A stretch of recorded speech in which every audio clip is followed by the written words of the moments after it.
Hi, welcome back to my channel. Dr. April here. I'm a licensed therapist, wellness expert, and business consultant, and I help Black women navigate racism and workplace issues. Also, if you are looking for ways to improve your mental health, your wellness, or your self-care, you have come to the right place. So go ahead and hit that subscribe button, hit that notification bell so that you don't miss out when I post a new video here every week.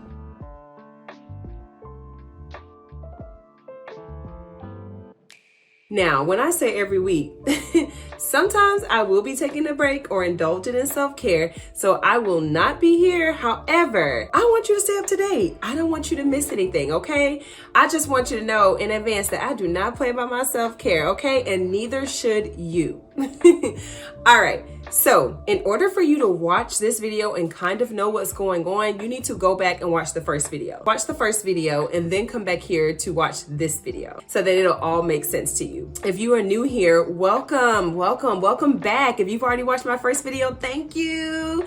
Thank you for hitting that like button. Thank you for your comments. Thank you for subscribing. I'm so glad that you made it back here to spend some time with me. Let's get into the video. So today we're going to be talking about forms of racial trauma. And one of the forms of racial trauma is called microaggressions. I am sure you are familiar with microaggressions. You or someone you know has experienced microaggressions. Microaggressions are intentional or unintentional. And basically it's treatment or circumstances that causes you to feel shame or a loss of dignity. So oftentimes they're daily and brief, and it can be verbal, behavioral, or environmental. Microaggressions may be hostile, derogatory, and oftentimes includes negative racial slights or insults. And finally, microaggressions can have an impact on you mentally, emotionally, and physically. Also, there are 3 types of microaggressions that I want you to be aware of.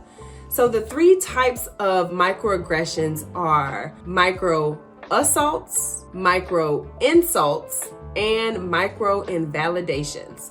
So let's break the 3 of these down. So microassaults are oftentimes deliberate and derogatory in nature.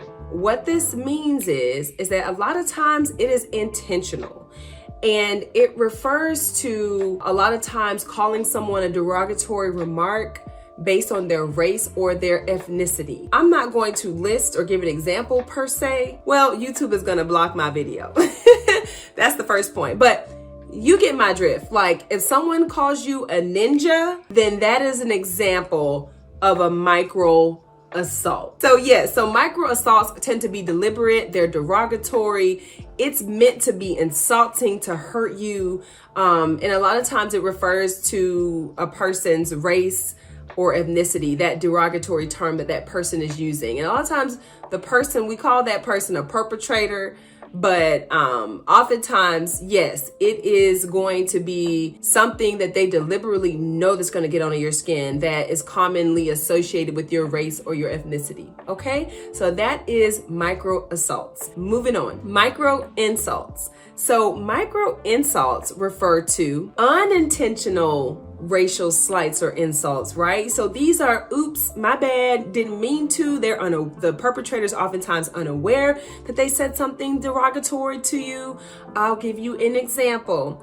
Let's say that you have been working in a work setting for a while and you've been wearing your beautiful afro or your natural hair. Basically, for whatever reason, you decide, okay, it's time for protective style. You know how we do. So you braid your hair down to the back, braid your hair down, and basically you decide you're going to wear your long, straight wig to work. Okay, y'all know how we do. Our wigs are straight. A lot of times it's all the way down your back. You looking cute, girl.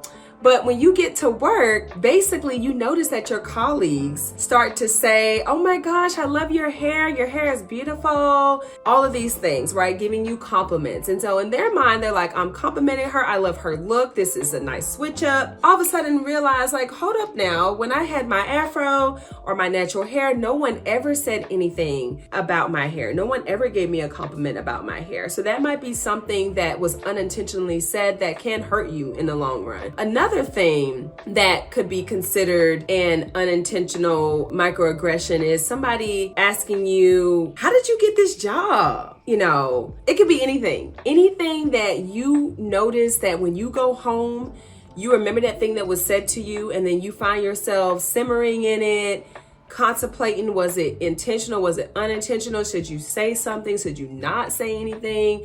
You know, does this need to be addressed? How do you address it?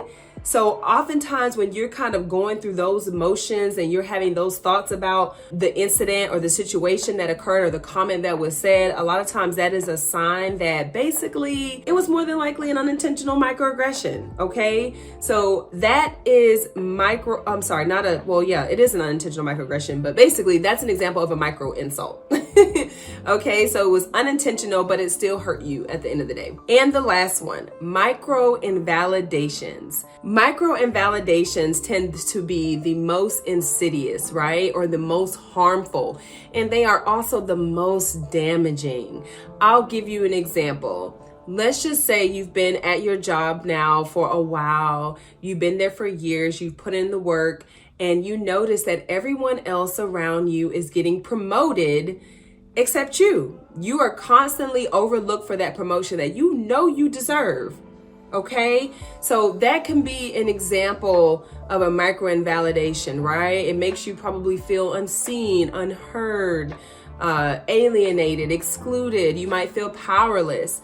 You may be struggling to figure out, how to approach your supervisor about why you're not getting promoted. So another example of a micro invalidation is that you may have won an award at work. And instead of your colleagues attributing your success or your award to your intellect, they basically say that it's because of your looks, right? So it wasn't because of your intellect. It wasn't because of the hard work you put in. It's because everybody thinks she's cute. That's the reason that she won this award, okay? So it invalidates you as a being. It invalidates your work. It invalidates you as the hard worker and an intelligent woman that you are, right? So that is the example of a micro invalidation. Another good example could be a teacher is in a classroom. Let's just say this is a math class, right? All of the students raise their hand to answer a question, but that teacher just for some reason continues to pick the Asian kid to answer the math question, right? So it would be safe to say that teacher assumed that Asian kid knows the answer, because oftentimes being smart and knowing how to do being great at math is attributed with being Asian, right? But the other kids may feel invalidated because the teacher continues to call on the Asian student, but not the other students in the class with different races and ethnicities. So that's just a quick example. What happens when people experience microaggressions, especially in the workplace? So if you are feeling any of these emotions or you're noticing that these things are coming up for you, this could be a sign that you may have experienced microaggressions in the workplace. So one of the things that does come up quite often, emotional distress. So remember how I was saying earlier that you might be simmering or contemplating a situation that has happened. Did they mean it? Did they say this? And you kind of find yourself tossing and turning, maybe having some racing thoughts about the incident, maybe replaying it over and over again in your head. And it just has your emotions in a tailspin, okay? So that would be an example of just having some emotional distress associated with it. Also, oftentimes people feel angry, right? You might feel powerless, being in shock. A lot of times people don't respond to the microaggression is because they don't know necessarily what to say in that moment because they're shocked. Like in their head, they're like, I know this person didn't just say this to me, right? So shock, needing time to really process before you determine how and if you even want to address the comment that was made or the situation. Another thing that you may be feeling is sadness, right? You might be feeling sadness, like disappointed and hurt that this is still going on. Like it's 2024, like who does this, right?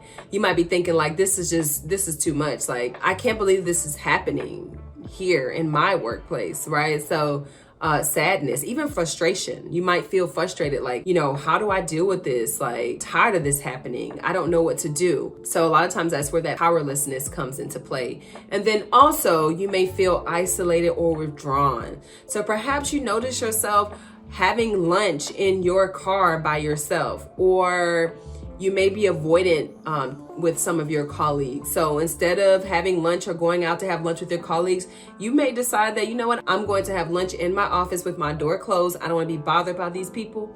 So that's another thing that happens after experiencing microaggressions in the workplace. So with that being said, let's move on to our next part of the video. So now let's talk about some of the challenges that I see most common with some of the clients I work with. And oftentimes I'm seeing these different challenges come up as a result of experiencing forms of racial trauma in the workplace, such as microaggressions. So oftentimes I see a lot of Black women who struggle with anxiety. There might also be some depression, low self-esteem as well. And another thing that is quite common is just having some issues around self-worth. So oftentimes they struggle with authenticity, right? And deal with a lot of imposter syndrome. So oftentimes feeling like a fraud, despite their high achieving accolades and their accomplishments. And another thing that is quite common is perfectionism, having this tendency to perfect everything, right? Not leaving a stone unturned. They want everything orderly. They want everything perfect. They cannot move on to the next task unless they feel that they've done a job well done with what they're working on. So they find it very difficult to multitask.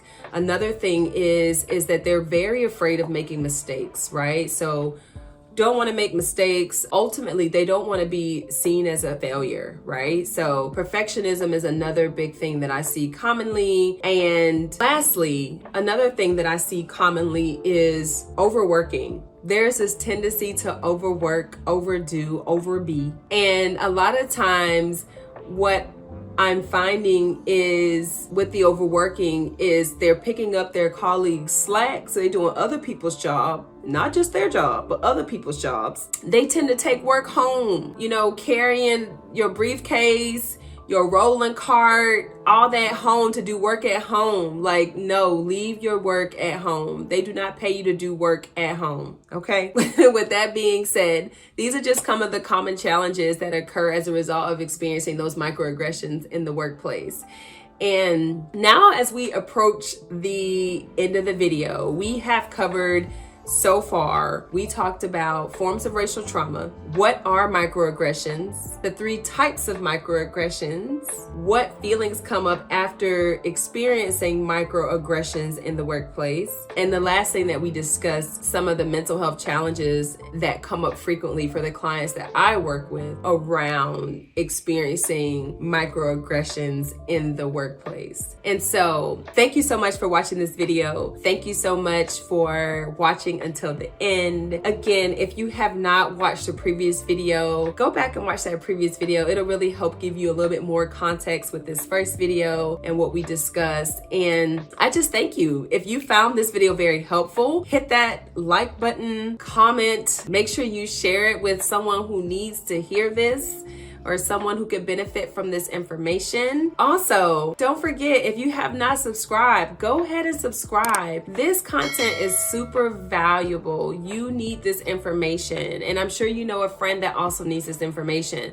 So make sure you hit that notification bell so that you're aware of every time I post a new video.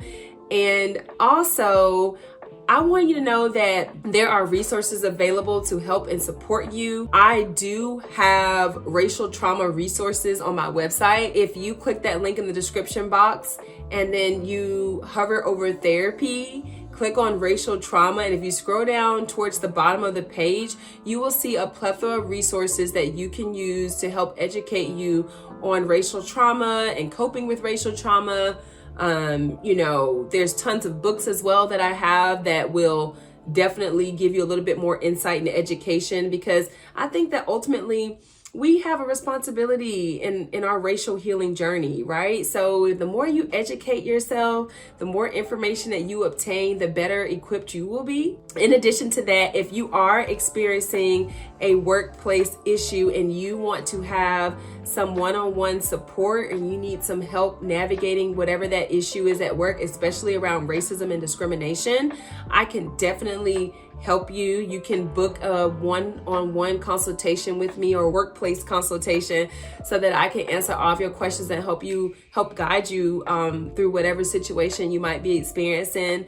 In addition, if you have not subscribed to my email list, go ahead, subscribe to my email list. Again, same link in the description box. Go ahead, put your name, your first and your last name and your email address in as well so that you can stay up to date when I send resources around racial trauma, mental health, wellness, and self-care. And also when you subscribe to my emails, you'll get an amazing freebie when you subscribe to my emails. And it is 15 questions that you should ask before you hire a therapist. So if you are thinking about going to therapy or you want to go back to therapy, but you didn't have that good first experience and you're kind of like, I don't know if therapy is for me, this will help make sure that you find the best therapist, the right fit for you moving forward. So don't miss out on that valuable resource. And as always, thank you so much for watching my video today. Also, if you are interested in following me on socials, I am at the Wellness Room ATL on all of my socials, including Instagram and Facebook. I'm on Pinterest as well. And of course, YouTube. I'm on YouTube. Thank you so much for watching my video today. Stay tuned. Another new video will be up next week. So be well, stay encouraged, and take care of yourself. Have a wonderful rest of your day. Bye.